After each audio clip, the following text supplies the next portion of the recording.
الحمدللہ وحدہ لا شریک لہ والصلاة والسلام علی من لا نبی بعد۔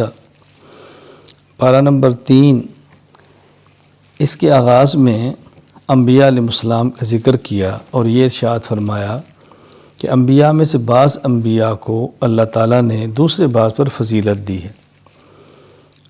امت سے تو تمام انبیاء افضل ہیں، لیکن نبیوں میں سے بعض نبی دوسرے نبی سے افضل ہیں۔ اللہ تعالیٰ نے کسی نبی کو براہ راست اپنے ساتھ ہم کلام ہونے کا شرف بخشا ہے، کسی نبی کو کوئی اور اعزاز بخشا ہے۔ پھر انبیاء علیہ السلام کو معجزات جیسی ان کا ذکر کیا ہے۔ اسی پارے کے دوسرے رکوع میں آیت الکرسی ہے، جو قرآن کریم کی افضل ترین آیت ہے۔ اس کے پڑھنے کا اہتمام کرنا چاہیے۔ حضرت ابراہیم علیہ السلام کا جو نمرود کے ساتھ مناظرہ ہوا ہے، اس کو تفصیل سے بیان کیا ہے۔ چونکہ نمرود خود کو سجدے کراتا تھا، خدائی کے دعوے کرتا تھا، ابراہیم علیہ السلام نے دلیل کی طاقت کے ساتھ نمرود کو خاموش کرایا ہے۔ یہاں یہ بات ذہن نشین فرما لیں کہ جس طرح دین کا کام تصنیف ہے، تبلیغ ہے، وعظ و نصیحت ہے، جہاد ہے، امامت ہے، خطابت ہے، اسی طرح مناظرہ یہ بھی دین کا ایک حصہ ہے۔ نبی معصوم ہوتا ہے، چھوٹا یا بڑا گناہ نبی نہیں کرتا۔ اگر یہ گناہ ہوتا ابراہیم علیہ السلام کبھی بھی یہ نہ کرتے۔ ابراہیم علیہ السلام کے مناظرے کا اللہ تعالیٰ نے تفصیل سے بیان فرمایا ہے۔ پھر سود کی حرمت کو بیان فرمایا، اور سود کی حرمت کو بیان کرتے ہوئے جہاں اور وعیدیں ہیں، وہاں اہم ترین وعید یہ ہے کہ اللہ تعالیٰ نے سود خور کے ساتھ اعلان جنگ فرمایا ہے۔ جنگ کا ضابطہ یہ ہے کہ جس سے جنگ ہوتی ہے، فریق دوسرے فریق کی سب سے قیمتی چیز تباہ کرتا ہے۔ اللہ تعالیٰ کے یہاں سب سے قیمتی چیز ایمان ہے۔ سود خور جب سود کو حلال سمجھتا ہے، ایمان ختم ہو جاتا ہے۔ حرام سمجھ کے کھاتا ہے اور اس پر مداومت کرتا ہے، توبہ نہیں کرتا، تو خدشہ ہوتا ہے کہ ایمان ختم نہ ہو جائے۔ سود سے بچنا بے حد ضروری ہے۔ سود کا 1 روپیہ اپنی ماں سے 70 مرتبہ بدفعلی کرنے سے بڑا جرم ہے۔ 1 روپیہ کھانا۔ اللہ تعالیٰ ہم سب کی حفاظت فرمائے۔ سورۃ البقرہ کے آخر میں ایک دعا کا ذکر ہے جو ہمیں مانگنی چاہیے۔ ربنا لا تؤاخذنا ان نسینا او اخطأنا ربنا ولا تحمل علینا اصرا کما حملته علی الذین من قبلنا ربنا ولا تحملنا ما لا طاقت لنا به واعف عنا واغفر لنا وارحمنا انت مولانا فانصرنا علی القوم الکافرین۔ سورہ آل عمران۔ آل اولاد کو کہتے ہیں، عمران ایک شخص کا نام ہے، تو آل عمران کا معنی اولاد عمران۔ اس صورت میں چونکہ اولاد عمران کا تفصیل سے ذکر فرمایا ہے، اس لیے سورت کا نام سورہ آل عمران ہے۔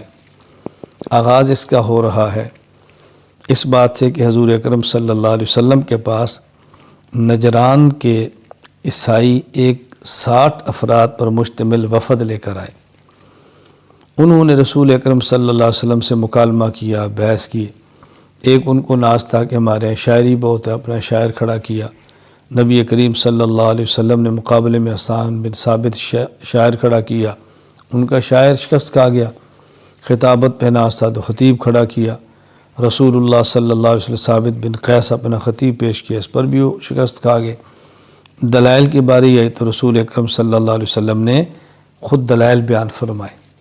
تو اس صورت میں دلائل ہیں اس بات کے کہ عیسیٰ علیہ السلام اللہ کے بندے ہیں، اللہ کے نبی ہیں۔ عیسیٰ علیہ السلام اللہ اور خدا نہیں ہیں۔ پھر اس صورت میں یہود و نصارہ کے جرائم کو بیان کیا ہے۔